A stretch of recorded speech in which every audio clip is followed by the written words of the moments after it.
अभी शुरू कर देते हैं टॉपिक है जिसका नाम MOT यानी कि मौत, है ना। तो इस शुभ अवसर पे हम लोग पढ़ा देते हैं आज का इम्पोर्टेंट टॉपिक जिसका नाम है MOT। वैसे तो सिंपल ही है, कोई मुश्किल टॉपिक नहीं है, मैं इसको मुश्किल टॉपिक में काउंट नहीं करने वाला, ठीक है। बहुत ध्यान से आप लोगों को देखना है। देखिए, मॉलिक्यूलर ऑर्बिटल थ्योरी का मतलब केवल और केवल इलेक्ट्रॉनिक कॉन्फ़िगरेशन बिल्कुल भी नहीं है।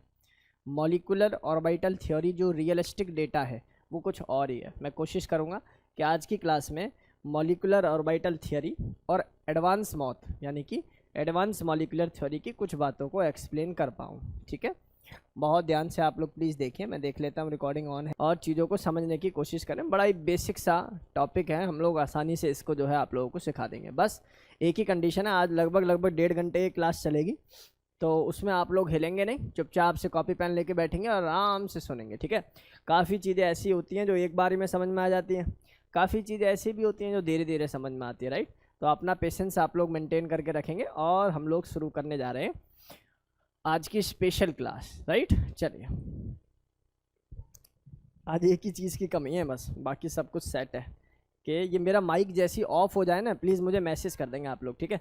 ये चार्ज नहीं है, इसमें दूसरे हम लोगों को लगाने पड़ेंगे। चलिए, ओके, तो let's start with a very important topic that is molecular orbital theory. सबसे पहली बात, molecular orbital theory diatomic molecule के लिए ही बस नहीं है। इसका मतलब ये पॉलीएटॉमिक मॉलिक्यूल्स के लिए भी लगती है, लेकिन up to the level of IIT advance हम लोग इसको डायटॉमिक मॉलिक्यूल के ही लिए पढ़ते हैं, राइट। यानी कि मैं MOT को CO2 के लिए भी यूज़ कर सकता हूँ और CO के लिए भी। Are you getting my words और नॉट? मतलब मैं MOT को CO2 के लिए भी यूज़ कर सकता हूँ और CO के लिए भी, और N2 के भी लिए, और N2O के लिए भी। लेकिन अभी आपके सिलेबस के पार्ट के अंदर मुझे ये बात समझनी होगी कि यहाँ तक केवल और केवल मुझे क्या पढ़ना होगा, केवल और केवल मुझे डाई अटोमिक मॉलिक्यूल के बारे में नॉलेज लेनी है। चलिए भैया, मैं गेम शुरू करने जा रहा हूँ, बहुत ध्यान से आप लोग बोर्ड की तरफ देखेंगे प्यारे बच्चों। सबसे पहले तो मैंने हेडिंग ही डाली है, this is known as molecular orbital theory that is MOT. इसके लिए आपको सबसे पहले ड्रॉबैक्स ऑफ VBT पढ़ना होगा। Sir what do you mean by the term drawback? देखो, ड्रॉबैक का मतलब कोई कमी नहीं है, ड्रॉबैक का मतलब टेक्निकली अपडेटेशन ही है। मैंने कोई एक बात कही, किसी ने उसी बात में और एक दो बात एक्सप्लेन करने के लिए ऐड कर दी, उनको भी ड्रॉबैक्स में ही कंसिडर होते हैं। ड्रॉबैक का मतलब ऐसा बिल्कुल भी नहीं है कि साइंटिस्ट ने इस थ्योरी में क्या क्या कमी रह गई, नहीं। कमी का मतलब यहाँ पर ये भी होता है कि इससे अगली थ्योरी की क्या शुरुआत है, ठीक है ना। ये भी आप अपने दिमाग में रखेंगे। बहुत ध्यान से आप लोग प्लीज़ देखें। तो ड्रॉबैक्स ऑफ VBT के अंदर मुझे पता लगा, it can not explain the paramagnetic behaviour of O2। Sir according to VBT आपने पढ़ाया है O2 के अंदर डबल बॉन्ड होता है और वो डायामैग्नेटिक स्पीसीज है। O2 के अंदर डबल बॉन्ड होता है और वो कैसी है, डायाटॉमिक मॉलिक्यूल अकॉर्डिंग टू VBT। लेकिन ये बात तो गलत निकली, उसका जो नेचर पाया गया वो कैसा पाया गया, paramagnetic nature, right. Next, it can not explain the bonding of odd pair of the electron, या मैं कहूँ जैसे NO2, या मैं बोलूँ जिनके पास ऑड नंबर ऑफ इलेक्ट्रॉन होते हैं उनकी बॉन्डिंग को VBT एक्सप्लेन नहीं कर पाई थी, लेकिन MOT ने उनके बारे में कुछ बातें कह दी। अब बहुत ध्यान से आप लोग प्लीज़ देखें और चीज़ों को समझने की कोशिश करेंगे भाई सभी बच्चे। इधर देखेंगे, सभी इधर देखेंगे।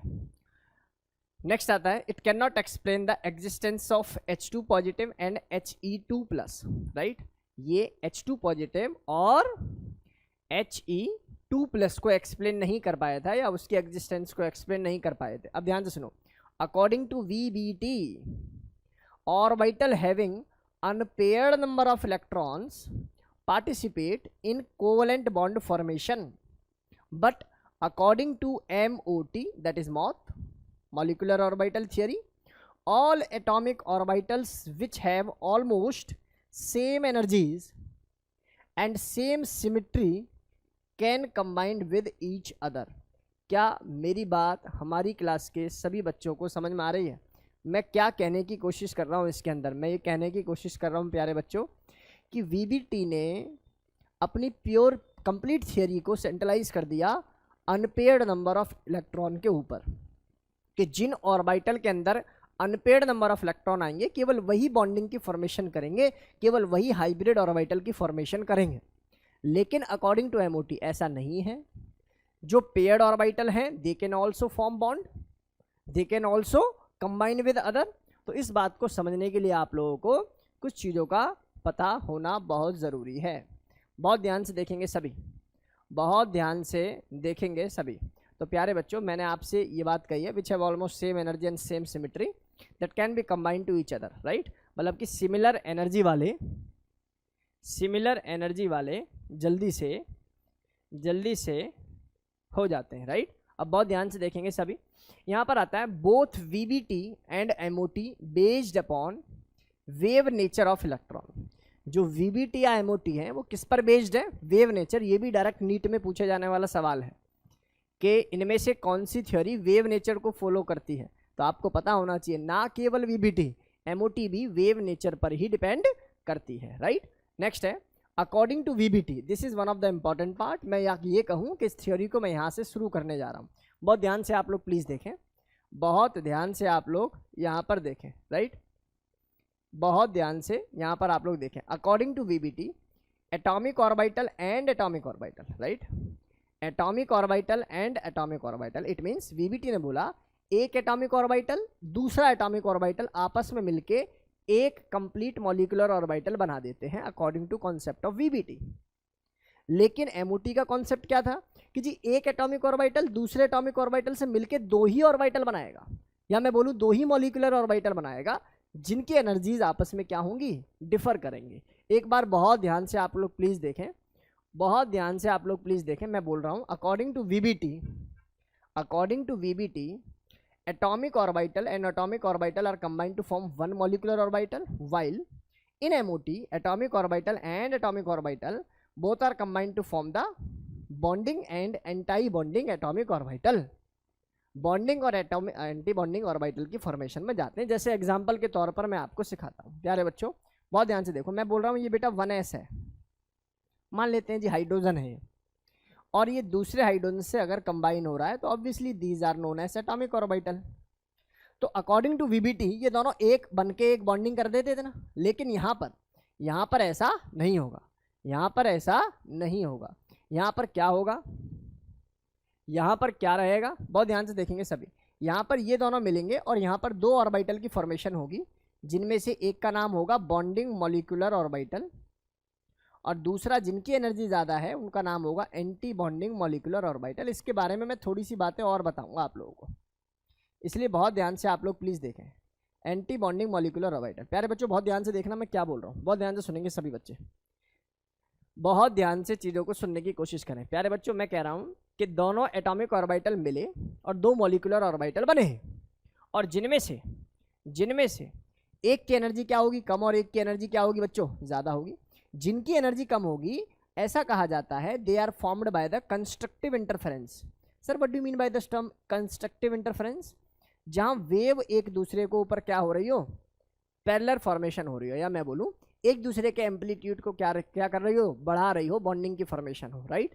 लेकिन जिनकी एनर्जी ज़्यादा है, मान लेते हैं ये एनर्जी बैरियर है, सेंट्रलाइज एनर्जी है। अब जिनकी एनर्जी ज़्यादा है इसका मतलब ये हो गया जिनकी एनर्जी ज़्यादा है वहाँ पर कंस्ट्रक्टिव नहीं डिस्ट्रक्टिव इंटरफेरेंस हुआ होगा, क्योंकि ये वेव नेचर पर ही डिपेंड करता है। क्या मेरी बात समझ में आई या नहीं आई? क्या करता है ये करता है वेव नेचर पर डिपेंड। मेरी बात को बहुत ध्यान से आधी पहले सुनोगे, ठीक है? बहुत ध्यान से मेरी बात को पहले सुनने की कोशिश करो और थोड़ा सा समय दे दीजिए, फिर इसके बाद ये छुटपुट टाइप के सवाल जो है ऑटोमेटिकली सॉल्व हो जाएंगे, ठीक है ना? बहुत ध्यान से देखेंगे सभी।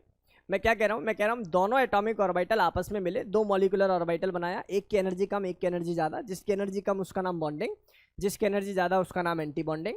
एंटी बॉन्डिंग में अगर कोई इलेक्ट्रॉन है तो नो डाउट इसकी स्टेबिलिटी कम होगी, जबकि बॉन्डिंग के अंदर क्योंकि एनर्जी कम है तो स्टेबिलिटी क्या होगी जी? ज़्यादा होगी। सर यहाँ तक कोई दिक्कत वाली बात नहीं होगी। चलो अब सर ये बात तो आपकी हमारे समझ में आ गई है, यहाँ तक कोई दिक्कत वाली बात हम लोगों को नहीं है, ठीक है?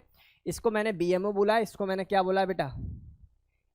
ABMO। ABMO का मतलब है anti bonding molecular orbitals, right. चलिए, तो होप ये डेटा आप लोगों को समझ में आ गया होगा। बहुत जल्दी से इसका एक बार आप जो है स्क्रीनशॉट लीजिए, बहुत जल्दी से।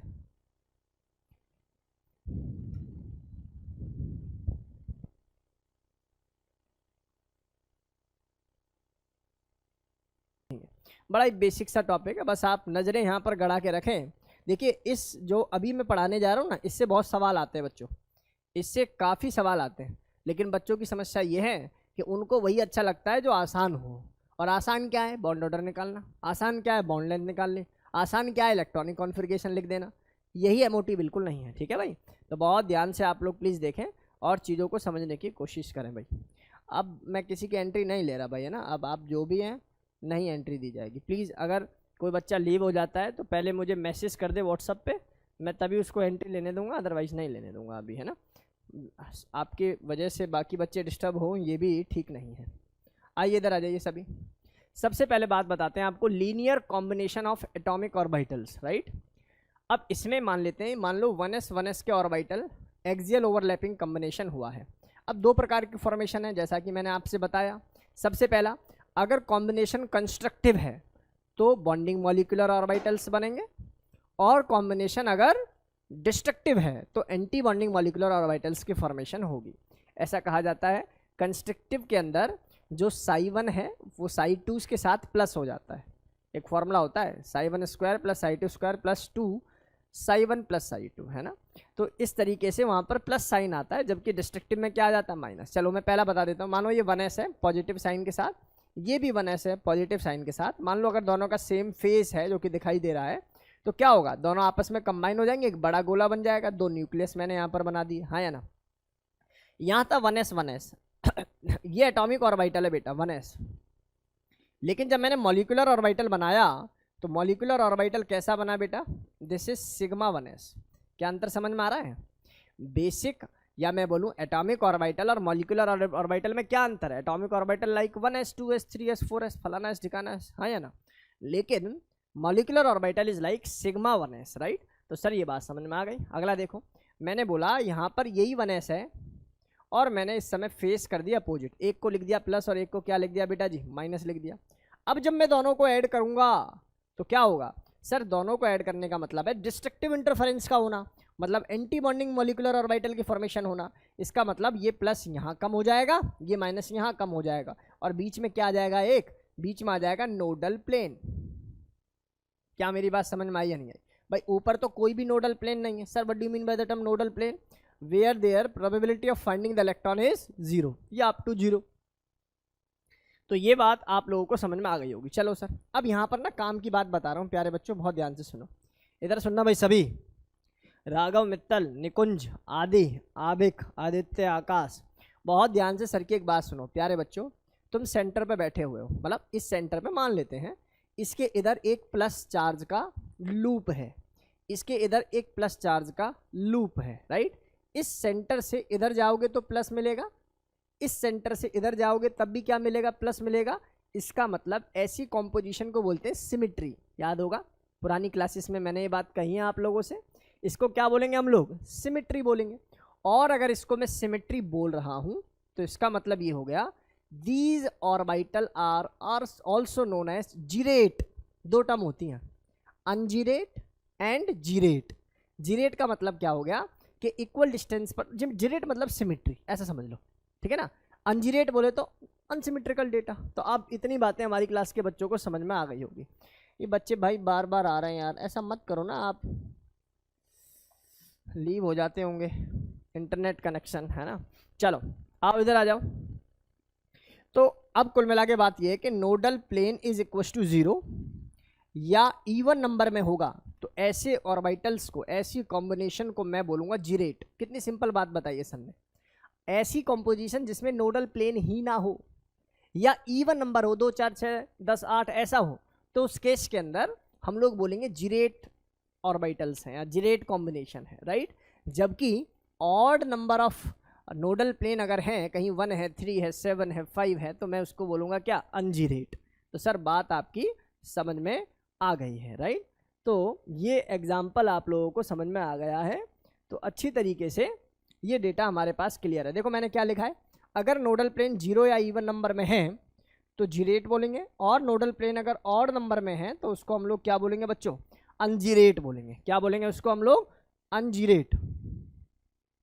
उसको हम लोग क्या बोलेंगे प्यारे बच्चों? अनजीरेट बोलेंगे। चलो सर ये बात आपकी समझ में आ गई। जरा आगे देख लेते हैं। इसका मतलब मैं इसको क्या बोलूँगा जरा बताओ, क्योंकि यहाँ एक भी नोडल प्लेन नहीं है, तो सर इसको जीरेट बोल दो, और इस भाई साहब को क्या बोल देंगे, अनजीरेट बोल देंगे। इधर आ जाते हैं भाई, जैसा 1s हुआ ऐसे 2s भी होगा, तो बनाने से क्या फ़ायदा। हमें पता है सर ये 2s है, ये 2s है, दोनों कंबाइन होंगे तो एक सिग्मा 2s बन जाएगा, एक सिग्मा स्टार 2s बन जाएगा। इस स्टार का मतलब क्या होता है प्यारे बच्चों? सर इधर फेस का क्या मतलब है? हाँ, equal positive charge equal negative charge, ठीक है ना। फेस का मतलब क्या होता है? फेस का मतलब होता है जैसे वेव है, वेव एक पॉजिटिव डायरेक्शन में चलती है, एक नेगेटिव, तो ऊपर वाले को फेस बोल देते हैं, ऊपर नेगेटिव पॉजिटिव को क्रिस्टफ को, राइट। इधर आ जाओ, ये 2s है, तो यहाँ बॉन्डिंग बना और एक क्या बन जाएगा वंस, एंटी बॉन्डिंग बन जाएगा। अब इस केस के अंदर मैंने एक कुछ सिग्मा 2s लिख दिया, सिग्मा स्टार बोले तो एंटी मतलब मोर एनर्जी, ठीक है ना, मोर रिपल्सिव, लेस इन स्टेबिलिटी। इधर आ जाओ, ये 2pz, ये इंपॉर्टेंट है इसलिए बहुत ध्यान से सुनेंगे सभी, सुनो बहुत ध्यान से सुनो। मैंने बोला ये pz है और इंटरन्यूक्लियर एक्सिस भी z है, तो क्या VBT में मैंने ऐसा पढ़ाया है? अगर pz और इंटरन्यूक्लियर एक्सिस भी z है, तो इसका मतलब बॉन्ड की फॉर्मेशन क्या होगी, सिग्मा होगी, हाँ या ना। आओ इधर आ जाओ, इधर आ जाइए भाई सभी बच्चे, प्यारे बच्चों। मैं यहाँ पर ऐसा कह देता हूँ कि मान लेता हूँ ये p का एक ऑर्बिटल है, मान लेता हूँ यहाँ पर ये प्लस है और यहाँ पर ये क्या है बच्चा, माइनस है, और इस भाई साहब को मैं यहाँ प्लस करने जा रहा हूँ, ये भी प्लस है और ये भी माइनस है। क्या अंतर समझ में आ रहा है? और दूसरी कंपोजिशन में मैं इसको ऐसे लिख रहा हूँ, यहाँ माइनस यहाँ प्लस, और इस बार मैं इसको लिख देता हूँ यहाँ माइनस और यहाँ प्लस। जबकि VBT ये बात कहती थी कि भैया बनेंगे ही नहीं। VBT ने क्या बोला कि नीचे वाली फॉर्मेशन पॉसिबल ही नहीं है, याद है ना। लेकिन MOT ने बोला ऐसा नहीं है, नहीं बनेंगे, बनेंगे। जो तुम कह रहे हो कि दो मिलके एक बना रहे हैं, वो एक्चुअल में यही कमी थी। क्या कि इन्होंने बोला नहीं, दो मिलके दो ही बनाएंगे, लेकिन एक की एनर्जी ज़्यादा होगी और एक की एनर्जी क्या होगी, कम होगी, राइट। तो बहुत ध्यान से आप लोग चीज़ों को सुनने की कोशिश करें। सर इसमें स्टार मोर रिपल्सिव होगा, हाँ बिल्कुल बिल्कुल बिल्कुल। चलो इधर आ जाओ, इधर आ जाओ। अब इस केस में मुझे क्या करना है, ये प्लस है, ये प्लस है, तो बेटा कंस्ट्रक्टिव इंटरफेरेंस होगी, और कंस्ट्रक्टिव अगर इंटरफेरेंस होगी तो क्या आप लोग इस बात को समझोगे कि ये नेगेटिव नेगेटिव तो हो जाएंगे छोटे और पॉजिटिव जाएगा बड़, बोलो हाँ या ना। सर ये नेगेटिव और ये पिक्चर क्या रहेगी, ये पॉजिटिव पॉजिटिव दो आ गए, हाँ या ना।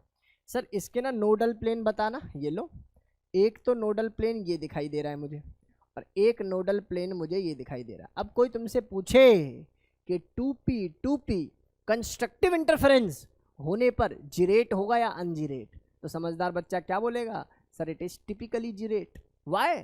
क्योंकि सर यहाँ पर नोडल प्लेन कितने आ रहे हैं, इवन नंबर आ रहे हैं, कितने आ रहे हैं, even number of nodal plane आ रहे हैं। सर अब तो बात समझ में आई होगी, बोलो हाँ या ना। अरे क्या ये बात समझ में आई? तो ये डेटा हमारी क्लास के बच्चों को अब जो है समझ में आ जाना चाहिए। अच्छा इस केस में नोडल प्लेन नहीं होगा, सुनो सुनो, ये गलत हमने वर्ड यूज़ कर लिया इसके लिए। यहाँ कोई नोडल प्लेन नहीं है, नोडल प्लेन का सेंस अभी सिखाते हैं। यहाँ नोडल प्लेन नहीं होगा, ये तो इलेक्ट्रॉन की डेंसिटी है पूरे में, तो यहाँ कोई नोडल प्लेन है ना, तो यहाँ पर कोई नोडल प्लेन नहीं होगा भैया, जीरो होगा। अभी सिखाते हैं, इस वाले केस में बनेंगे। बहुत ध्यान से देखो कैसे बनेंगे।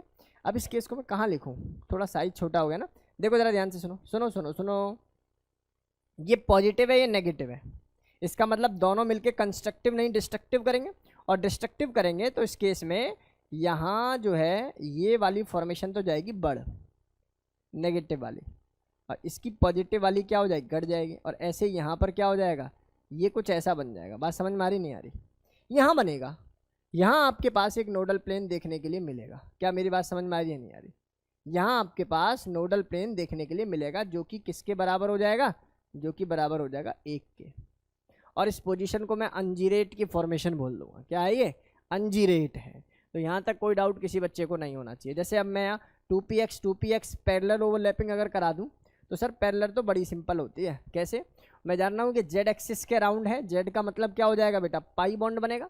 जेड का मतलब क्या हो जाएगा, पाई बॉन्ड बनेगा। एक px है तो ऑब्वियसली जेड इंटर न्यूक्लियर होगी तो क्या बनेगा, पाई बॉन्ड बनेगा। चलो भाई मैं पाई बॉन्ड बना के दिखाता हूँ, बहुत ध्यान से सुनना प्यारे बच्चों। मैं आपसे कह रहा हूँ कि एक ऑर्बिटल ऐसे है, ये वाली टर्म प्लस है, ये वाली टर्म माइनस है, और मैं इस वाली टर्म को भी अगर प्लस और माइनस ले लेता हूँ, जबकि डिस्ट्रक्टिव के अंदर अगर ये प्लस है ये माइनस है, तो समझ रहा मैं आ रहा होगा आप लोगों को कि एंटी बॉन्डिंग बनाने के लिए मुझे जो है एक ऊपर माइनस तो नीचे क्या लेना पड़ेगा प्लस। अब इन दोनों को मैं अगर मिला रहा हूं तो आप क्या ऑब्जर्व कर रहे हो सर, ऊपर ऊपर वाले दोनों मिल गए। मान लो ये इंटर न्यूक्लियर एक्सिस थी तो इंटर न्यूक्लियर तो यहाँ भी मेंटेन रहेगी और ये वाला केस क्या हो जाएगा ऐसे। तो इसका मतलब ये हो गया कि ऊपर ऊपर प्लस और नीचे नीचे माइनस। आप बताइए इसमें कितने नोडल प्लेन नजर आ रहे हैं सर, इसमें नोडल प्लेन बराबर 1। और नोडल प्लेन 1 होने का सेंस क्या है, नोडल प्लेन 1 होने का सेंस एक ही है सर कि यहाँ पर फॉर्मेशन आ गई अनजीरेट की। जरा बात कर लेते हैं डिस्ट्रक्टिव की। डिस्ट्रक्टिव की अगर मैं बात करूँगा तो ये प्लस है और ये माइनस है, तो ऑब्वियसली सर डेटा क्या होने वाला है, यहाँ कम ही होने वाला है। और कम कैसा होगा वो दिखाई दे रहा होगा सभी को। चलो सर, तो इस केस में कितने नोडल प्लेन बनेंगे, एक ऐसे बन जाएगा और एक कैसे बन जाएगा ऐसा। तो here nodal plane are equals to 2, और अगर 2 हैं तो इसको जीरेट बोलूँ या अनजीरेट बोलूँ सर, जीरेट बोलो। इसको क्या बोलोगे, इसको अनजीरेट बोलेंगे। चलो भाई, तो ये डेटा हमारी क्लास के सभी बच्चों को समझ में आ जाना चाहिए। यहाँ तक कोई डाउट किसी स्टूडेंट को नहीं होना चाहिए। बड़ा ही बेसिक सा तरीका था, आसानी से आप लोगों को समझ में आ गया होगा। चलो जल्दी से स्क्रीनशॉट लो, फिर आगे मूव करते हैं। आगे मूव करें भाई। मेरी वॉइस क्लियर है ना आप सभी को? देखो बहुत ध्यान से सुनने की कोशिश करें। सवाल कहता है the pair of degenerated orbitals are. देखिए प्यारे बच्चों, डीजेनरेटेड ऑर्बिटल का मतलब होता है ऑर्बिटल विद सेम और सिमिलर एनर्जी, राइट। और आप लोग जानते हो कि हमने कक्षा 11th चैप्टर नंबर 2 के अंदर एक रूल पढ़ लिया था जिसका नाम था उफबाऊ प्रिंसिपल। वहाँ पढ़ा था n+l की वैल्यू अगर सेम है तो हम बोलेंगे उसको क्या, डीजेनरेट बोलेंगे। क्या बोलेंगे उसको, डीजेनरेटेड। अब चलो शुरू हो जाओ जल्दी से, मुझे बताओ क्या पहला डीजेनरेटेड होना चाहिए। तो आप कहेंगे सर देखो ये 1s है ये 2s है, यहाँ तो n की वैल्यू ही डिफरेंट है, इसका मतलब ये डीजेनरेट नहीं होगा। लेकिन अगर मैं 2px और 2pz की बात करूं तो क्या ये डीजेनरेटेड होगा, बोलो जरा। तो सर ये भी ये 2px है ना, और एक क्या है 2py है, तो ये दोनों सेम से अच्छा चलो अलग अलग है। ऑब्वियसली सर ये क्या होगा, ये यहाँ पर डीजेनरेटेड होगा। ये नीचे वाला भी फिर तो डीजेनरेटेड होगा, क्लियर है ना। इवन नीचे वाला भी डीजेनरेटेड होगा। समझ में आ रहा भाई, n+l, n का मतलब होता है ये नंबर, और l की वैल्यू याद होगा 0 1 2 3। 0 का मतलब s, 1 का मतलब p, ये d and this is f, है ना। तो ये सारी वैल्यूज को आप लगा देना, मतलब ये वाली वैल्यू होगी। क्या ये दोनों होंगे 2px 2py, पाई 2px पाई 2py, बिल्कुल होंगे सर, ये भी होंगे, यहाँ तक कोई दिक्कत वाली बात नहीं होगी। जरा ये बताओ सर, ये 2pz है और ये स्टार 2pz है। स्टार का मतलब होता है एंटी बॉन्डिंग, और भैया एंटी बॉन्डिंग की एनर्जी क्या होती है, ज़्यादा होती है। सर ये सेम एनर्जी कहाँ से हो गई, समझ में आ गया। इसको पढ़ाने का क्या मतलब था, बस ये मतलब था कि ये समझ में आ जाए कि दोनों की एनर्जीज में क्या है बेटा, डिफरेंट। इसका मतलब ये नहीं होगा। जरा यहाँ आ जाओ लास्ट वाले पे, 2pz और पाई 2px। भाई ये कन्वर्ट सुनो, जो बच्चा इसमें फंस जाएगा ना 2 और p में, वो इस वाले रूल से गलत कर देगा इसको। यहाँ ये देखना है, ये सिग्मा और ये पाई है। आगे बात समझ में, सिग्मा की एनर्जी कम होती है क्योंकि स्टेबिलिटी ज़्यादा होती है, इसलिए दोनों की एनर्जी में अंतर है। सिग्मा वाला ज़्यादा स्टेबल मतलब लेस एनर्जेटिक है, इसलिए ये वाला भी डीजेनरेटेड ऑर्बिटल्स में काउंट नहीं होगा। तो ये बात हमारी क्लास के सभी बच्चों को समझ में आ गई होगी। हाँ, ऑर्बिटल नहीं पूरा देखना होता है बेटा, सबसे यही पूछा हुआ है। डीजेनरेटेड ऑर्बिटल का सेंस यही है। देखो वीबीटी की कमियां ही यही थी, वीबीटी के अकॉर्डिंग अगर करोगे तो ये दोनों बातें तुम्हें सेम दिखाई देनी चाहिए, नहीं। लेकिन मॉलिक्यूलर ऑर्बिटल ने बताया कि नहीं, सिग्मा बॉन्ड पहले बनता है, सिग्मा बॉन्ड के अंदर स्टेबिलिटी ज़्यादा होती है, इसकी एनर्जी क्या होती है, कम होती है। दोनों p दोनों z, मतलब समझ रहे हो ना, 2 और p के होने के बावजूद भी दोनों में एनर्जी का क्या होगा, आदि अंतर होगा। ऐसे ही पढ़ना है जैसे पढ़ा रहे हैं भाई। चलो सर बात समझ में आ गई, जरा मूव कर जाते हैं अब तुम्हारे CBSE वाली MOT पर, ठीक है ना। बहुत जल्दी से मूव करते हैं और इसके 2 4 5 एग्जाम्पल करा के चीज़ें बिल्कुल क्रिस्टल क्लियर हो जाती हैं, इसलिए बहुत ध्यान से देखो प्यारे बच्चों। Energy level of molecular orbital, energy level of molecular orbital see for species having atomic number 8 और more than 8, very very very important. Species having atomic number 8 और मोर देन 8। अब 8 एटॉमिक नंबर होता है अपना ऑक्सीजन का, oxygen या उससे ज़्यादा एटॉमिक नंबर वाले, है ना। अब अगर मैं तुमसे कहूँ तो शायद प्रदीप ने ऐसा लिख रखा है नंबर ऑफ इलेक्ट्रॉन्स है, तो कोई दिक्कत नहीं है। डायटॉमिक मॉलिक्यूल होती हैं तो जनरली वहाँ पर 16 लिख दिया होगा, तो उसमें क्या दिक्कत वाली बात है। इधर आओ, तो यहाँ एनर्जी का लेवल है sigma 1s, sigma star 1s, sigma 2s, sigma star 2s, sigma 2pz, pi 2px which is equal to pi 2py। और प्यारे बच्चों ये बातें अभी अभी तेरे टीचर ने बताई हैं। आदि समझ में आई बात? मैं क्या कह रहा हूँ, आदि समझ में आई बेटा? वहाँ मैंने क्यों रोक कर यहाँ तक चीज़ें रोक रखी थी, क्योंकि ये बात सिखानी थी आपको, है ना। चलो इसके बाद मैंने बोला पाई स्टार क्योंकि एंटी बॉन्डिंग है, और यहाँ पर सिग्मा स्टार। अगर मैं इसका मॉलिक्यूलर ऑर्बिटल बनाना चाहूँ तो प्यारे बच्चों देखो, सबसे लोअर एनर्जी पे पाया जाएगा सिग्मा 1s, इससे ऊपर पाया जाएगा सिग्मा स्टार 1s, इससे ऊपर पाया जाएगा भैया कौन, सिग्मा 2s, इसके ऊपर पाया जाएगा सिग्मा स्टार 2s। अब ये तो देखो बेसिक हैं जो सब में साथ चलने वाले हैं। कहीं कहीं किताब में इसको के लिख दिया है तो इसको के डैश लिख दिया है, अपनी अपनी भावनाएं भाई, हमें तो ये समझ में आता नहीं है ना। के डैश के सिंपल और फिर से के डैश, मतलब समझ रहे हो, अपनी अपनी रूल्स हैं, सबने अपने बना रखे हैं तो लिख देते हैं। इसके बाद काम की बात ये है कि पहले कौन आएगा, पहले आएगा सर ये, दैट इज सिग्मा 2pz, और इसका बेसिक लॉजिक हमें पता है। उसके बाद आएंगे फिर ये 2 पाई के, फिर उसके बाद फिर से 2 पाई स्टार वाले, और लास्ट में जाके सिग्मा स्टार 2pz। और एक बात सुनो, ये हमेशा ना यहीं रहता है, ये फिक्स पोजीशन है, ये चारों फिक्स हैं, ये फिक्स हैं, कहीं नहीं हिलेंगे, और एक ये फिक्स है। अंतर आता है इनमें, कभी ये जो दो है ना ये वाले, ये पिक्चर क्या होती है नीचे आ जाती है बस, है ना।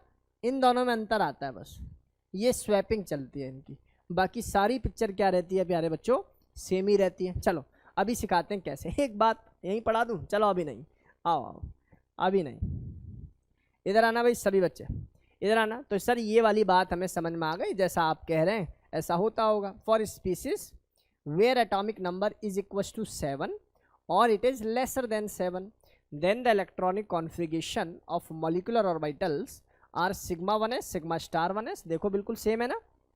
फिर sigma 2s, sigma star 2s दिखाई दे रहा होगा, लेकिन अंतर कहाँ आया सर, ये पाई वाले बदल गए। यहाँ पर पहले pi 2px which is equal to pi 2py, दोनों की एनर्जी क्या है, सिमिलर। और याद रखना, अगर दो सिमिलर एनर्जी के ऑर्बिटल ऐसे खड़े हैं, सेम एनर्जी, और आपको 2 इलेक्ट्रॉन भरने, तो एक ऑर्बिटल में 2 इलेक्ट्रॉन नहीं भरे जाते, पहले यहाँ भरा जाता है एक, फिर यहाँ भरा जाता है, सिंगली ऑक्यूपाइड। याद आ रहा है, याद आ रहा है हुंस बाबा, एक एक एक एक, इस तरीके से फॉर्मेशन जो है होती थी। चलो अभी कुल मिला के बात ये है कि ये 4 हमें समझ में आ गए थे सर। इसके बाद आपने बोला सर इनको स्वैप कर लो, सिग्मा 2px बराबर सिग्मा सॉरी पाई 2px पाई 2py then sigma 2pz। Sir ये बात बताओ सर, ये हुआ कैसे, ये ऑर्बिटल ऐसे हुआ कैसे? देख भाई, इसका एक रीजन है, एस और pz ओवरलैपिंग हुई, एस और पी की क्या, pz की क्या हुई, ओवरलैपिंग हुई। उसकी वजह से जो पाई ऑर्बिटल है ना, जो पाई बॉन्ड बना है, उसकी एनर्जी सिग्मा से बाय डिफॉल्ट कम हो गई। क्या मेरी बात समझ में आ रही है, नहीं आ रही? तो इसका रीजन ये हुआ कि क्यों ऊपर वाले की तरह क्यों नहीं हुआ, क्योंकि सर यहाँ पर एस, क्योंकि नंबर ऑफ इलेक्ट्रॉन्स क्या है, कम है, एस के अंदर से बॉन्डिंग हुई pz की, और एनर्जी क्या हो गई, कम हो गई, किसकी, पाई की। चलो और बाकी तो सेम ही रहेगा सर, फिर स्टार और लास्ट में जाके पिक्चर। एक बात सुनो, बॉन्ड ऑर्डर का फॉर्मूला होता है number of electron in bonding, जिसका नाम NB है, minus number of electron in anti bonding divided by 2। जैसे मैंने बोला यहाँ पर ना, मैंने इलेक्ट्रॉन भर दिए 1 2 3 4 5 6 7 8, इसका बॉन्ड ऑर्डर निकाल लो। मान लेता हूँ बेरिलियम Be2 है, तो एटॉमिक नंबर 4 होता है, 4 × 2 करोगे तो 8 इलेक्ट्रॉन हो गए सर। अब मुझे बताइए बॉन्ड ऑर्डर कितना होगा, बताइए। तो सर बॉन्डिंग में कितने इलेक्ट्रॉन है सर, 2 और 2, एंटी बॉन्डिंग में कितना है 4, तो 4 - 4 डिवाइड बाई 2 आए, मतलब 0 ना, एक तरीका। दूसरा आप डायरेक्ट भी कैंसिल कर सकते थे, बॉन्डिंग में जितने उतने एंटी बॉन्डिंग में होगा, तो बॉन्ड ऑर्डर क्या हो जाएगा, 0। बस जितने इलेक्ट्रॉन बॉन्डिंग में है उतने इलेक्ट्रॉन अगर एंटी बॉन्डिंग में है, तो bonding minus anti bonding divide by 2 करोगे तो पिक्चर क्या आ जाएगी, 0 आ जाएगी। चलो सर मान कर चल रहे हैं, आप लोगों को ये बातें अपने टीचर की समझ में आ रही होंगी, यहाँ तक कोई दिक्कत वाली बात नहीं रही होगी। चलो एक बात और बता दूं आपको, सुनो सुनो, चुपके से बताऊंगा। इसमें एक टर्म होती है होमो, हाईएस्ट ऑक्यूपाइड मॉलिक्यूलर ऑर्बिटल। एक होती है लूमो, सुनो सुनो, इसका नाम है LUMO, highest unoccupied molecular orbital. अब मुझे एक बात बता, मैंने ये 8 इलेक्ट्रॉन भर रखे हैं, इन्होंने बोला लोवेस्ट अनऑक्यूपाइड मॉलिक्यूलर ऑर्बिटल। बेटा लोवेस्ट कौन सा हो जाएगा सर? ये वाला हो जाएगा इस केस में, हाँ या ना। और हाईएस्ट मान लो यही पूछता HUMO, हाईएस्ट कौन सा हो जाता सर? ये सबसे ऊपर वाला, हाँ या ना। ये बात समझ में आई सभी को या नहीं आई? बोलो, ऑनलाइन वाले स्टूडेंट जरा बताएंगे मुझे। जो सर ने बोला आबिक, अक्षत, अनाया आदि, क्रिश, वंश, बता बेटा ये बात समझ में आई सर ने क्या बोला? एक होता है होमो HUMO, एक होता है लूमो LUMO, एक होता है HOMO, वो हाईएस्ट ऑक्यूपाइड हो गया। ऐसी LOMO, लोमो, हाईएस्ट ऑक्यूपाइड हो गया, लोवेस्ट ऑक्यूपाइड हो गया। समझ रहे हो ना? वो सेंस जब बनाओगे तो बेसिक सी चीज़ें, इनमें कोई दम नहीं है, कोई दिक्कत वाली बात नहीं है। आराम से चीज़ों को सुनो प्यारे बच्चों। ये जो बॉन्ड ऑर्डर है ना, बॉन्ड ऑर्डर का सेंस होता है नंबर ऑफ बॉन्ड, और कहीं केमिस्ट्री में 1-2 बॉन्ड के अलावा हम लोग ये भी बोल सकते हैं कि सर ये फ्रैक्शन में भी हो सकता है, इवन ये 0 भी हो सकता है, और सर नंबर तो है ही सर, ये 2, 4, 5, 10 भी हो सकता है। बोलो गेम समझ में आया नहीं यार? ऑब्वियसली 4 तो नहीं होता, 5 भी नहीं होता है ना, 1, 2, 3 तक हम लोग जो है बॉन्ड ऑर्डर को कंसिडर करते हैं, राइट। तो ये बातें हमारी क्लास के सभी बच्चों को समझ में आ गई होंगी। यहाँ तक कोई दिक्कत वाली बात किसी स्टूडेंट को नहीं रही होगी। सर ये अनऑक्यूपाइड मॉलिक्यूलर ऑर्बिटल का बता या है क्या? नहीं नहीं बता देंगे, डोंट वरी, ठीक है ना। अभी सवाल आएगा करा देंगे, डोंट वरी। इसके 2 लेक्चर हम लोगों को रिकॉर्ड करने होंगे, एक लेक्चर में काम बनेगा नहीं। चलो इधर आओ, सभी बच्चे बहुत ध्यान से चीज़ों को सुने। फिर से आ जाएं भाई, जल्दी से इसका स्क्रीनशॉट लेना, बहुत जल्दी से इसका स्क्रीनशॉट लो।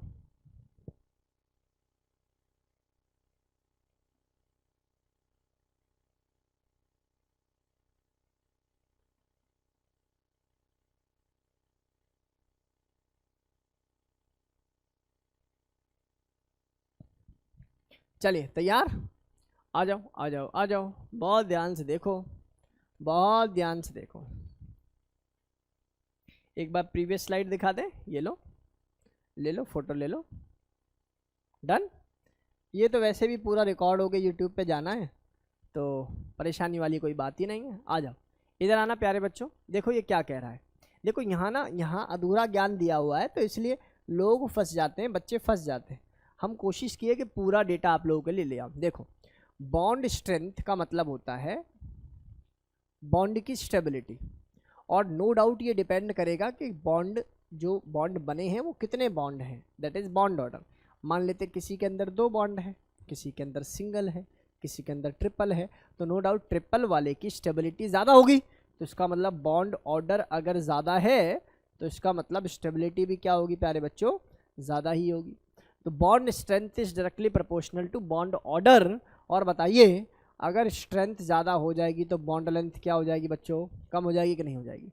बॉन्ड लेंथ क्या हो जाएगी? कम हो जाएगी। तो सर ये डेटा हमारी समझ में आ गया है कि बॉन्ड लेंथ के इन्वर्सली प्रोपोर्शनल है बॉन्ड ऑर्डर, के डायरेक्टली प्रोपोर्शनल है बॉन्ड स्ट्रेंथ। बट काम की बात क्या? फॉर डाया एटॉमिक स्पीसीज, काम की बात है, बहुत ध्यान से सुनना। अभी फंसाते हैं आप लोगों को, बहुत ध्यान से सुनो प्यारे बच्चों। इधर आ जाओ, इधर आ जाओ, इधर आ जाओ। मैं कह रहा हूं isoelectronic species having same bond order and same magnetic nature, but their bond length and bond strength are differ.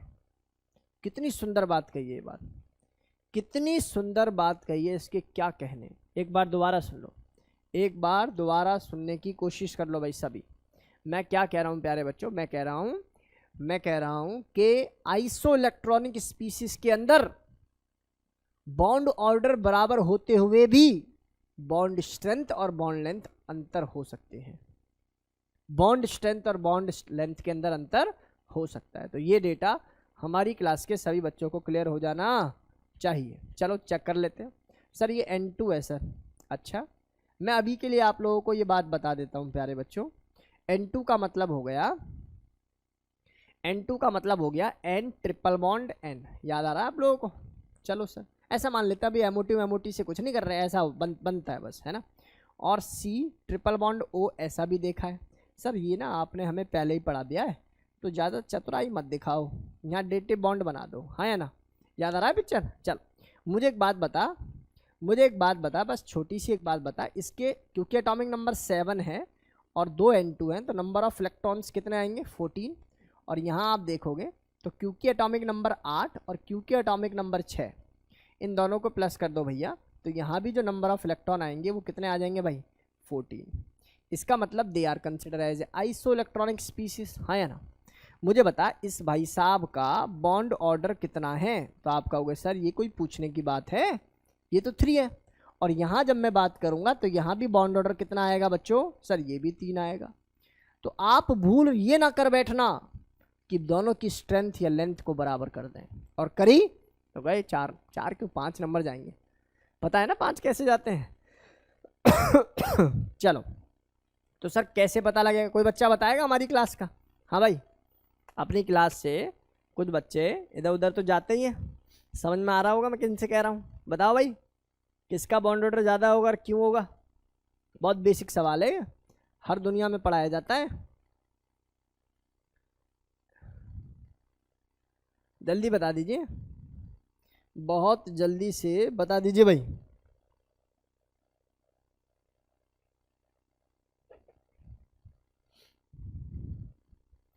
CO की स्ट्रेंथ ज़्यादा होगी सर क्योंकि बॉन्ड लेंथ कम होगी, ठीक है।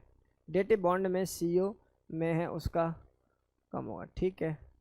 Ionic character where non bonding electron less more bond. वो भाई साहब बहुत बुकिस टाइप से बोल रहा है यार, सीधी सीधी सी एक बात समझ में नहीं आती। सर उसके पास 2 सिग्मा और 1 पाई, ये भी गदर बात बोली है, ये तो मज़ेदार बोला आदि, वाह शाबाश, ये भी अच्छा तरीका है। उसके पास 2 सिग्मा 1 पाई, सर सिग्मा बॉन्ड की बॉन्ड स्ट्रेंथ ज़्यादा होती है सर, इसलिए अगर मुझसे कोई पूछेगा कि बॉन्ड स्ट्रेंथ किसकी ज़्यादा है तो मैं क्या आंसर देने वाला हूँ? सर बॉन्ड स्ट्रेंथ पूछोगे तो N2 की बॉन्ड स्ट्रेंथ कम होगी, किससे? CO से। देखो भाई दुनिया भर के लॉजिक है, हमारे बच्चों ने बिल्कुल सही टाइप के लॉजिक ही दिए हैं। जो बेसिक सा लॉजिक है ना वो है कि सर बॉन्ड स्ट्रेंथ ना एक बात पर भी डिपेंड करती है, क्या?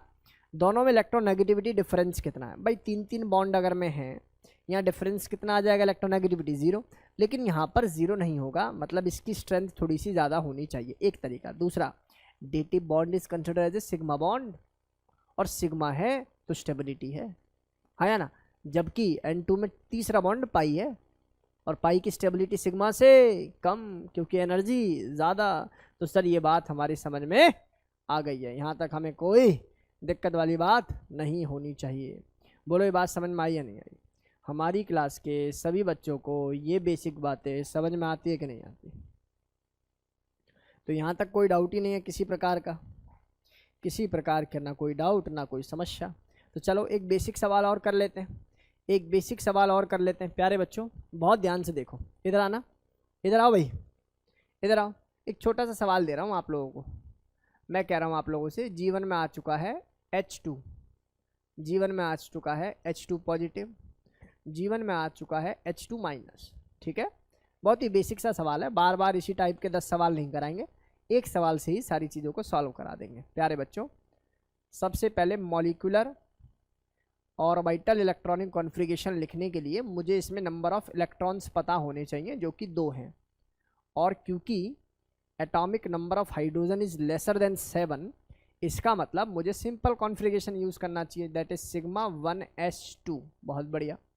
जबकि H2 प्लस के अंदर अगर मैं देखूंगा तो यहाँ पर तो एक ही इलेक्ट्रॉन है, तो obviously electronic configuration will be sigma 1s1, और H2 नेगेटिव में number of electron by default 3 होने पर sigma 1s2 sigma star 1s1 होगा कि नहीं होगा? सर महा सिंपल पढ़ा रहे हो सर आज तो, हाँ या ना। चलो बॉन्ड ऑर्डर चेक कर लें। किसी ज़माने में बॉन्ड ऑर्डर का एक फॉर्मूला लिखा था, number of electron in bonding, sir bonding मतलब जहाँ स्टार ना हो, that is 2 minus anti bonding divided by 2, तो एंटी बॉन्डिंग तो 0 है तो ये 1 हो गया भाई। यहाँ आ जाओ, यहाँ बॉन्ड ऑर्डर चेक करेंगे तो यहाँ पर 1 माइनस 0 डिवाइडेड बाई 2 यानी कि 0.5 होगा कि नहीं होगा। और यहाँ अगर मैं चेक करने लगूँ तो यहाँ पर 2 माइनस 1 डिवाइड बाई 2 बराबर 0.5। बोलो हाँ या ना। अगर कोई मुझसे बॉन्ड ऑर्डर का डेटा पूछ रहा है तो मेरा आंसर यही होगा कि सबसे ज़्यादा बॉन्ड ऑर्डर होगा H2 का, उसके बाद H2 प्लस और H2 माइनस का बॉन्ड ऑर्डर क्या होगा बेटा जी, सिमिलर ही होगा। क्या होगा, सिमिलर ही होगा। नो कोई इशू नहीं है इसमें बॉन्ड ऑर्डर में तो, लेकिन बॉन्ड स्ट्रेंथ में गड़बड़ होने वाली है। जरा बहुत ध्यान से सुने भाई, बॉन्ड स्ट्रेंथ से ही बॉन्ड लेंथ डिफाइन होती है। फिर बॉन्ड स्ट्रेंथ के केस में अगर मैं देखूंगा तो H2 की बॉन्ड स्ट्रेंथ नो डाउट ज़्यादा होगी, और इसमें उसके बाद H2 प्लस की, और सबसे लास्ट में H2 माइनस की। सर ये क्या लिख दिया आपने, ऐसा क्यों कर दिया सर, ऐसा कैसे हो जाएगा सर? तो बहुत ध्यान से चीज़ों को समझने की कोशिश करो, बहुत ध्यान से चीज़ों को समझने की कोशिश करो मेरे प्यारे बच्चों। इस H2 माइनस के अंदर ना बॉन्ड ऑर्डर तो माना 0.5 ही है, लेकिन H2 माइनस के अंदर इलेक्ट्रॉन जो है ना वो किसके अंदर है, एंटी बॉन्डिंग मॉलिक्यूलर ऑर्बिटल के अंदर है। और अगर एंटी बॉन्डिंग मॉलिक्यूलर ऑर्बिटल के अंदर है तो इसका मतलब इसकी एनर्जी ज़्यादा होगी, जिसकी एनर्जी ज़्यादा होगी उसकी स्टेबिलिटी कम होगी, तो बॉन्ड स्ट्रेंथ भी क्या हो जाएगी, कम हो जाएगी। क्या ये गेम समझ में आया? तो रूल बना लो, एक रूल बना लो, अगर बॉन्ड ऑर्डर बराबर आ जाए तो जिसके एंटी बॉन्डिंग में इलेक्ट्रॉन ज़्यादा उसकी स्टेबिलिटी कम, गेम खत्म। चलो सर बात आपकी हमारे समझ में आ गई। अब छोटा सा आंसर हमारा बता दो, महा बेसिक सवाल आप लोगों से पूछ रहे हैं, जो बच्चा बता देगा वो क्लास का धुरंधर बच्चा। कंपेयर, आज भी पटाखे फूट रहे हैं भाई, देख लो। Compare CC bond length, compare CC bond length,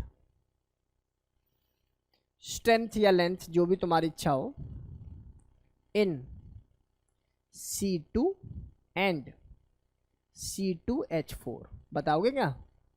C2 और C2H4 में आपको क्या बतानी है, बॉन्ड स्ट्रेंथ या बॉन्ड लेंथ बतानी है। चलो प्यारे बच्चों एक बार हम लोग इस डेटा को कवर करते हैं, बहुत ध्यान से सुनेंगे सभी बच्चे। प्यारे बच्चों मुझे बताओ, तुम्हारा नाम कार्बन है और कार्बन का एटॉमिक नंबर 6 होता है, इंटू 2 कर दोगे तो ये पिक्चर 12 इलेक्ट्रॉन्स हो गए, जो कि Z=7 से क्या है, कम है। तो इसका मतलब यहाँ अगर मैं 12 इलेक्ट्रॉन का इलेक्ट्रॉनिक कॉन्फ़िगरेशन लिखूंगा तो कैसे लिखना पड़ेगा सर, सिग्मा,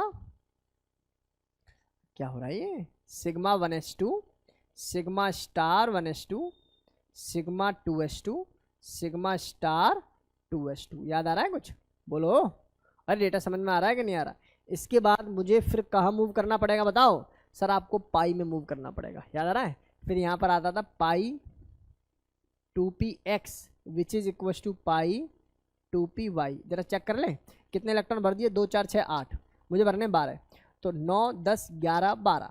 फील कर पाए? देखो 9 10 11 12, इसका मतलब यहाँ भी 2 और यहाँ भी 2। अरे बात समझ में आई क्या? मुझे बस इतनी सी बात बता डालो कि इसका बॉन्ड ऑर्डर कितना होगा। सर इसका बॉन्ड ऑर्डर हो जाएगा number of electron in bonding, bonding में देखेंगे तो 2 4 6 8 माइनस एंटी बॉन्डिंग 2 4, 4/2 यानी कि 2। लेकिन प्यारे बच्चों ऐसा कौन करता है बे, ये गए जमाने भाई, सीधा सीधा नहीं काट सकते तुम लोग। ये लो बॉन्डिंग से एंटी बॉन्डिंग कैंसिल, बॉन्डिंग से एंटी बॉन्डिंग कैंसिल, क्या जाना पूरा, जो बचा हुआ है डिवाइड बाई 2। बोलो बात समझ में आई कि नहीं आई? 2 आ गया कि नहीं आ गया? बोलो सर 2 तो आ गया। इधर आ जाओ थोड़ा सा, यहाँ लिखेंगे इस बात को। प्यारे बच्चों इधर सुनेंगे सभी, मैंने लिखा हुआ है C, मैंने लिखा हुआ है H, मैंने लिखा हुआ है H, मैंने लिखा हुआ है डबल बॉन्ड और ऐसे और फिर कुछ ऐसे। इसमें पहला सिग्मा ऊपर पाई, और जब मैंने C2 बनाया तो इस C2 में नीचे वाला भी पाई ऊपर वाला भी पाई। बात समझ में आई या नहीं आई? सर ऐसे कैसे हो जाएगा, पहला बॉन्ड सिग्मा बनता है, नहीं बनेगा, देख ले, पाई 2px पाई 2py। भाई बात समझ में आई? कुछ तो बोलो, अरे गेम समझ में आ रहा है? कैसे कैसे C2 के अंदर बॉन्ड ऑर्डर 2 है, लेकिन उस जो बॉन्ड बना है वो PP के अंदर बना है, पाई बॉन्ड बना है, पाई 2px पाई 2py से। इसका मतलब इस बॉन्ड की स्ट्रेंथ कम है as compare to sigma pi bond, और स्ट्रेंथ अगर कम है तो बॉन्ड लेंथ क्या होगी, ज्यादा होगी। कह रहा गजब सर। अरे गेम समझ में आया कि नहीं आया? कुल मिला के बात समझ में आई या नहीं आई, बता दो। मजा आ गया? इतना सिंपल है केमिस्ट्री, तुम लोग बेकार में डरते हो केमिस्ट्री से। चलो, तो ये डेटा हमारी क्लास के सभी बच्चों को समझ में आ जाना चाहिए, किसी प्रकार की कोई समस्या नहीं रहनी चाहिए। चलें जी, फोटो ले लो जल्दी से फोटो ले लो।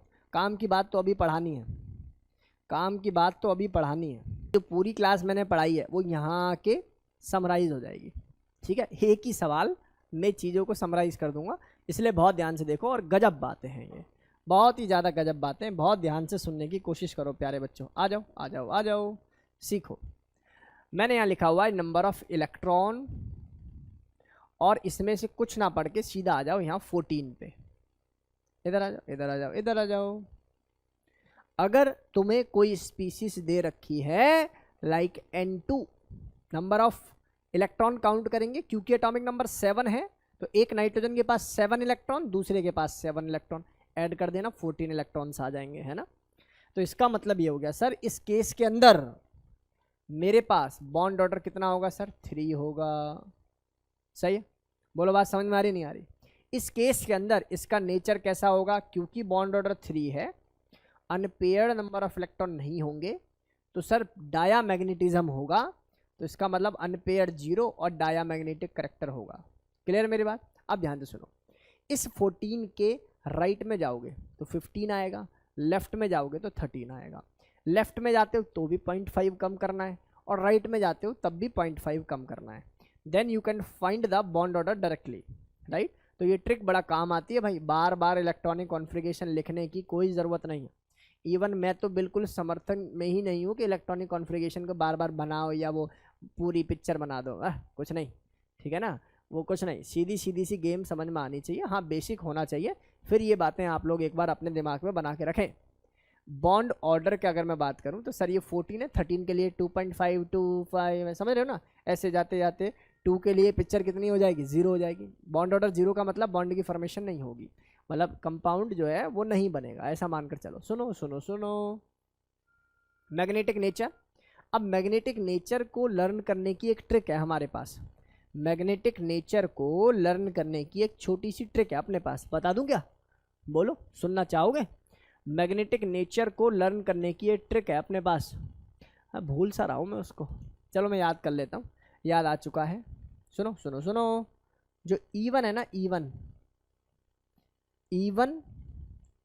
E1 नंबर ऑफ इलेक्ट्रॉन, अगर तुम्हारे पास E1 नंबर ऑफ इलेक्ट्रॉन है तो स्पीसीज बिकम डायामैग्नेटिक, एक्सेप्ट 10 और 16। 10 और 16 इलेक्ट्रॉन को छोड़ दो, 10 और 16 इलेक्ट्रॉन को छोड़ दो, तो सारी स्पेसेस E1 वाली क्या होंगी, डायामैग्नेटिक हो जाएंगी, E1 नंबर ऑफ इलेक्ट्रॉन वाली, ठीक है। मैं समझ रहा हूँ, कोई बहुत मुश्किल काम नहीं है, ठीक है ना। भावना को समझ रहे हो? चलो सर, बाकी क्या हो जाएंगे भैया, ऑड नंबर वाले पैरा हो जाएंगे सर। चलो, नंबर ऑफ अनपेड इलेक्ट्रॉन, तो नो डाउट सर कंपोजिशन बनेगा तभी पता लगेगा। बाकी ऐसा कहा जाता है अगर बॉन्ड ऑर्डर 1 है तो भी 2 होगा, बॉन्ड ऑर्डर 2 है तो भी 2 होगा, बॉन्ड ऑर्डर 3 है तो क्या हो जाएगा बेटा, 0 हो जाएगा, ठीक है। तो ये कॉम्पोजिशन अपने दिमाग में याद करके रखना है, ये कॉम्पोजिशन आपको अपने दिमाग में याद करके रखना है, यहाँ तक कोई दिक्कत वाली बात नहीं होनी चाहिए। सर आपने अपने समय में कैसे याद किया था इसको, आपने अपने समय में इसको कैसे याद किया था? मतलब ऐसा कुछ याद तो नहीं आ रहा यार, याद आ रहा है क्या? याद करूं, बना ले कुछ, तुम लोग हेल्प करोगे मेरी, बनाएं कुछ, बताओ जरा, कुछ बनाएं, कुछ ट्रिक बनाओ। चलो इसकी यही काम करते हैं आज क्लास में, बनाओ कोई ट्रिक बनाओ इसकी, नंबर ऑफ अनपेड इलेक्ट्रॉन को याद करने की कोई ट्रिक बनाओ, बना भाई, कुछ तो बोलो। नहीं बोलोगे? समय दे रहा हूं मैं आप लोगों को, सर ऐसे ही देख लेते हैं, ऐसे थोड़ी यार, सर इससे तो हमारे जूनियर्स का फ़ायदा होगा, हमारा क्या? यार तू आदि हमेशा मतलब फ़ायदा नुकसान देखेगा, तुम्हारा ही फ़ायदा होगा। बनाओ बनाओ बनाओ। हाँ 0.5 इंक्रीज़ किस में? आदित्य ने कुछ बताया 0.5 किस में इंक्रीज़ करना है? 0.5 कहाँ कहाँ? नहीं बनेगा भाई, नहीं बनेगा। 210 101 बॉन्ड ऑर्डर, नहीं बॉन्ड ऑर्डर की नहीं बतानी बेटा। अच्छा बॉन्ड ऑर्डर में 0.5 ऐड कर लो, कहाँ बन रहा है बता? 0.5 ऐड करके नंबर ऑफ इलेक्ट्रॉन कहाँ 2 बन रहे हैं अनपेयर्ड बॉन्ड ऑर्डर में। आदित्य नहीं बन रहा, बता एक बार बन रहा हो तो। नहीं बन रहा है ना? चलो आओ छोड़ो, ऐसे ही कोई नंबर से याद कर लेते हैं। चलो इधर आओ, इधर आओ। Sir number of unpaired electron, अरे यार ये कोई याद करने।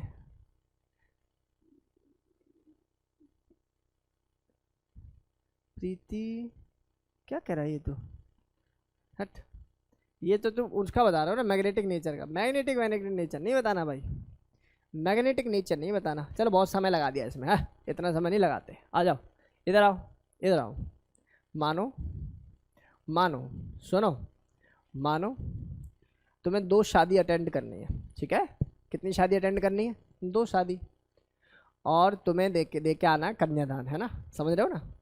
हाँ, जिन लिफाफों में पहले कुछ दिया जाता था फिर उन्हीं लिफाफों में कन्यादान दिया जाता है ना? चलो देखो, मान लो तुम्हें 2 शादी अटेंड करनी है, और जो है पहले वाली ऐसे ही और दूसरी वाली थोड़े ज़्यादा पैसे वाली, समझ लो। तो एक को देंगे 101 का कन्यादान। ये तो 0 है, दुनिया को पता है सर, ये तो डायमैग्नेटिक स्पीशीज है, 0 है ना? और फिर दूसरे को कितना दे देंगे? 121 का कन्यादान। बोलो हाँ या ना? अब इसका कुछ बना लेना यार, ये 0 1 सारा मैं बताऊंगा क्या? ठीक है, तो ये तो हो गया ना बेसिकली। क्या बोला मैंने? क्या बोला मैंने? 2 शादी अटेंड करनी है, एक को देंगे 101 का कन्यादान और एक को देंगे 121 का कन्यादान। और फिर क्या रह जाएगा तुम्हारे पास? 0 1 रह जाएगा। बोलो क्या ये डेटा समझ में आ गया? हाँ भाई, डेटा क्लियर हो गया?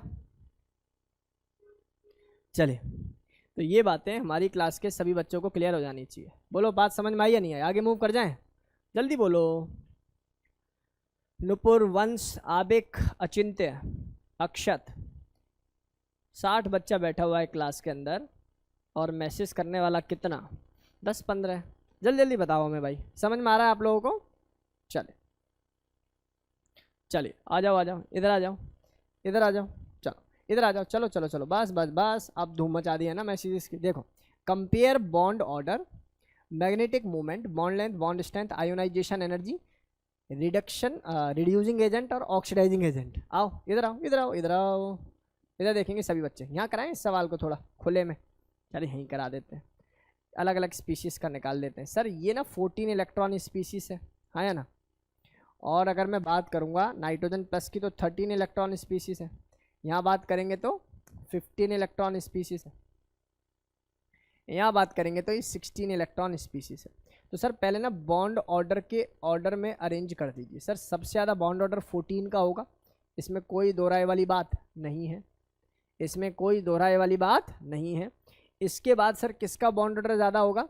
सर इसके बाद यहाँ पर 13 है, और ऑब्वियसली यहाँ पर क्या 15, दोनों का बॉन्ड ऑर्डर क्या रहेगा? बराबर रहेगा, 2.5 2.5। लेकिन सर आपने एक ट्रिक बताई थी, जिसके एंटी बॉन्डिंग में ज़्यादा इलेक्ट्रॉन होंगे वो क्या होगा? कम स्टेबल होगा।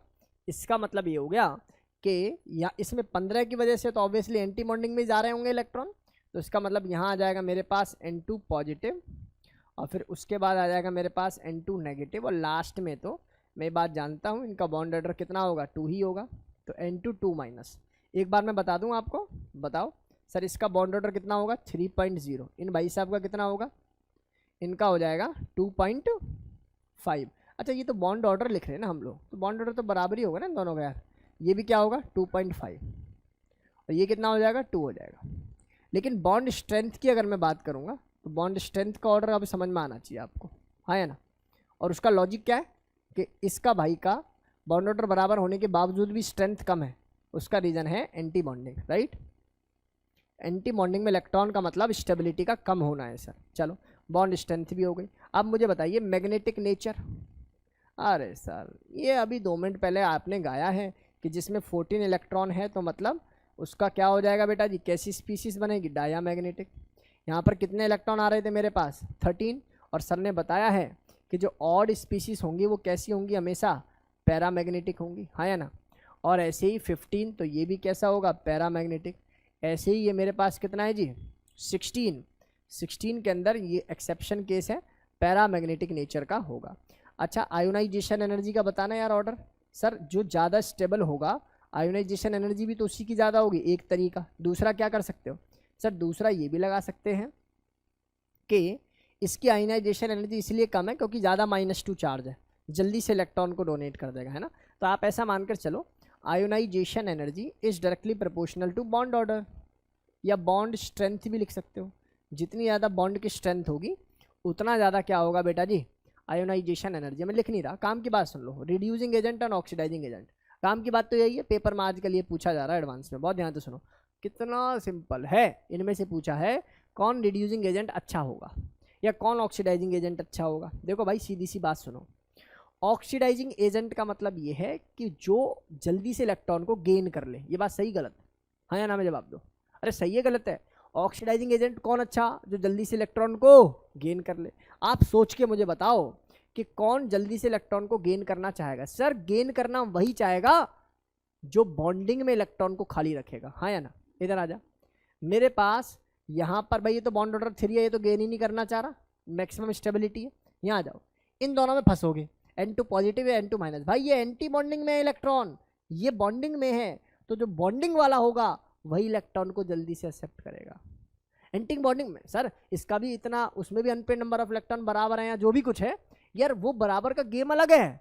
आप ये देखो लेगा कौन जल्दी से इलेक्ट्रॉन को, जल्दी से वही ले सकता है जिसके ऑर्बिटल के अंदर स्टेबिलिटी हो, और स्टेबिलिटी किसके अंदर होगी, बॉन्डिंग मॉलिक्यूलर ऑर्बिटल्स।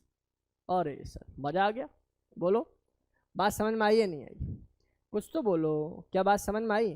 तो सर अगर कोई मुझसे ऑक्सीडाइजिंग एजेंट पूछेगा बेहतरीन, तो मेरा आंसर होगा N2 पॉजिटिव, और कोई मुझसे पूछेगा रिड्यूसिंग एजेंट बेहतरीन, तो मेरा आंसर होगा कि sir which can oxidize itself. यार ये दोनों ही एंटी बॉन्डिंग में मरे हुए हैं, हाँ या ना, है ना।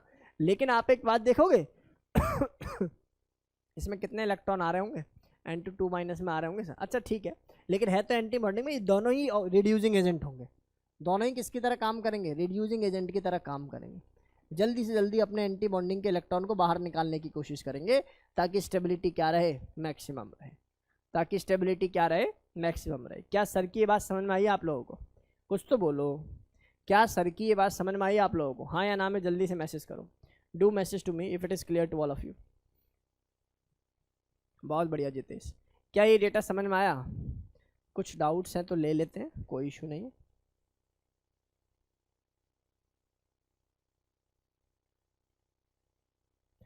हाँ नंबर ऑफ इलेक्ट्रॉन देख ले आदि, बाकी तो बॉन्ड ऑर्डर देख ले, बॉन्ड ऑर्डर मतलब स्टेबिलिटी से है।